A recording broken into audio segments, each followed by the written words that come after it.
5 خطرناک گناہ جو رزق کو ختم کر دیتے ہیں۔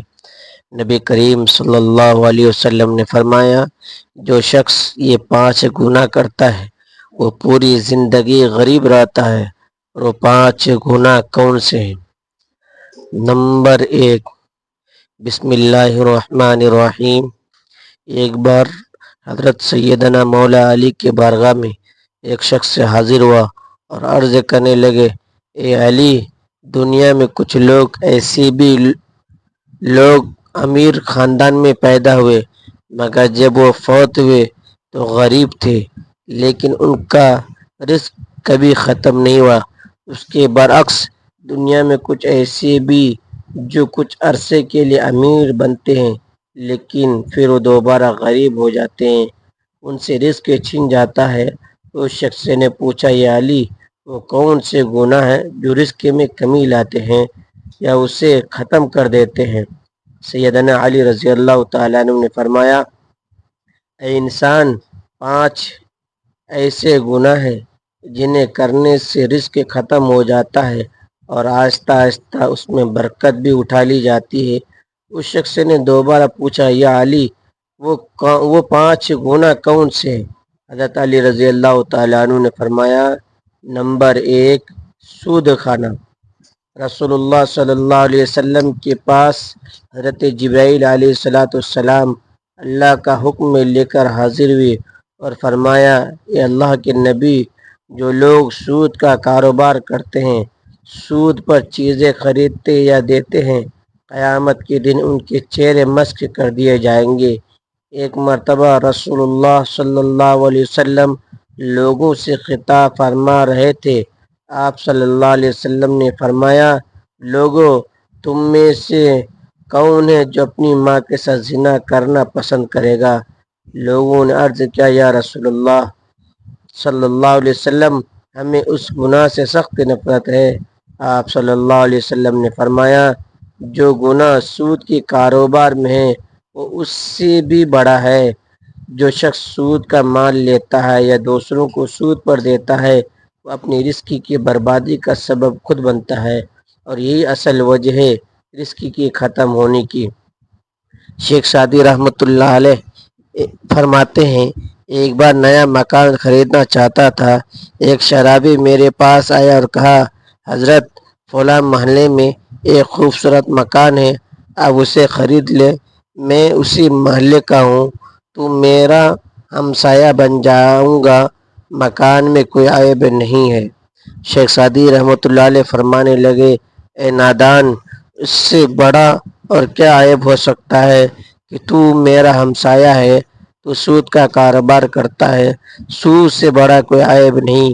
اگر وہ مکان مجھے مفت میں ملے تب بھی میں اس سے نہ خریدوں۔ شیخ سعدی رحمۃ اللہ علیہ نے فرمایا، تیری مرنے کے بعد اگرچہ وہ مکان 10 گنا قیمت پر ملے تب بھی میں اس سے نہیں لوں گا۔ نمبر 2، حضرت علی رضی اللہ تعالیٰ عنہ نے فرمایا، دوسرا بڑا گناہ یہ ہے کہ کوئی شخص کسی نیک، پاک دامن اور پرہیزگار عورت پر تہمت الزام لگائے۔ اللہ تعالیٰ قرآن کریم میں فرمایا، جو لوگ نیک عورتوں پر تہمت لگاتے ہیں، وہ عورتیں جو میری رحمت کے آغوش میں رہتی ہیں، جو ہر لمحہ میری برکت سے مالا مال ہوتی ہے، جو نماز ادا کرتی ہے، با پردہ رہتی ہے اور متقی ہیں، تو ایسے عورتوں پر الزام لگانے والوں کو میں قسم کھا کر کہتا ہوں، جب تک وہ نیک عورتیں انہیں معاف نہ کر دے، میں انہیں معاف نہیں کروں گا۔ یہ لوگ ان عورتوں کے دلوں پر تہمت کا زخم لگاتے ہیں جس طرح ماں اپنے اولاد کے خلاف کوئی بات سننا گوارا نہیں کرتی، اسی طرح اللہ اپنے نیک بندوں کے خلاف کچھ سننا پسند نہیں کرتا۔ حضرت عیسیٰ علیہ السلام کے پاس ایک بوڑھی عورت آئی، اس نے کہا، اے روح اللہ، میرے شوہر 30 سال پہلے وفات پا چکے تھے، میں اس سے بہت محبت کرتی تھی، اب وہ ہر روز میرے خواب میں آتے ہیں اور کہتے ہیں میری قبر پر آؤ، اسے کھول کر دیکھو۔ روزانہ میرے خواب میں آ کر ہی کہتے ہیں میری قبر کو کھودو۔ اور میرا چہرہ دیکھو عیسیٰ، میں بہت دور سے چل کر یہ مسئلہ آپ کے پاس لے کر آئی ہوں۔ حضرت عیسیٰ علیہ السلام نے فرمایا، اور میں بھی تمہارے ساتھ تمہارے شوہر کی قبر کھودنے چلتا ہوں۔ وہ دونوں اس قبرستان میں پہنچے جہاں اس عورت کے شوہر کی قبر تھی۔ قبرستان میں پہنچ کر حضرت عیسیٰ علیہ السلام نے فرمایا، بتاؤ تمہارے شوہر کی قبر کون سی ہے؟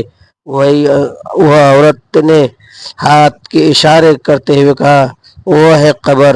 حضرت عیسیٰ علیہ السلام قبر پر کھڑے ہو کر رو کر اللہ تعالیٰ سے دعا کرنے لگے۔ دعا کے بعد حضرت عیسیٰ علیہ السلام نے فرمایا، اے قبر کے اندر سونے والے، اللہ کے حکم سے کھڑے ہو جاؤ۔ اگر اسے ایسا شخص کھڑا ہوا جسے دیکھ کر وہ عورت زور سے رونے لگی اور بے ہوش ہو کر گر پڑی۔ قبر سے نکلنے والے شخص کا جسم انسان جیسا نہ تھا، بلکہ اس کا چہرہ مشق شدہ تھا۔ کچھ دیر بعد جب عورت کو ہوش آیا تو حضرت عیسیٰ علیہ السلام نے اسے زندہ ہونے والے شخص سے پوچھا، تو نے دنیا میں ایسا کون سا گناہ کیا تھا تجھے اتنی بڑی سزا ملی؟ اس نے جواب دیا، اے اللہ کے نبی، مجھ سے ایک گناہ ہوا تھا جس کی پاداش میں میرا چہرہ بگاڑ دیا گیا۔ حضرت عیسیٰ علیہ السلام نے پوچھا، وہ کون سا گناہ تھا؟ اس شخص نے کہا، میں نیک اور پرہیزگار عورتوں پر تہمت لگاتا، ان کا غلط استعمال کرتا تھا، اسی وجہ سے مجھے یہ سزا ملی۔ روز محشر ان کے ساتھ اٹھایا جائے گا جن کے چہرے مسح کے ہوں گے۔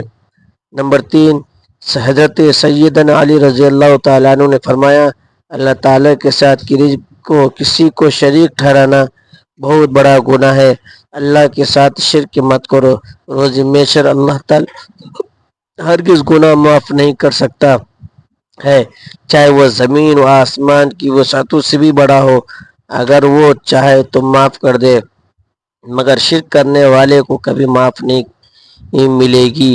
کافروں کی بخشش ہرگز نہیں ہوگی۔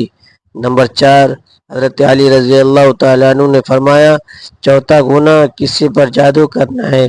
کسی کا جینا حرام کرنے، کسی کی خوشیاں چھیننے اور حسد کے باعث رزق چھیننے کی نیت سے جادو کرنا بہت بڑا جرم ہے۔ حضرت علی رضی اللہ تعالیٰ عنہ نے فرمایا، جادو کرنے والا شخص دائرے اسلام سے خارج ہو جاتا ہے، اور جب جادوگر مرتا ہے تو کفر اور ارتداد کی حالت میں مرتا ہے۔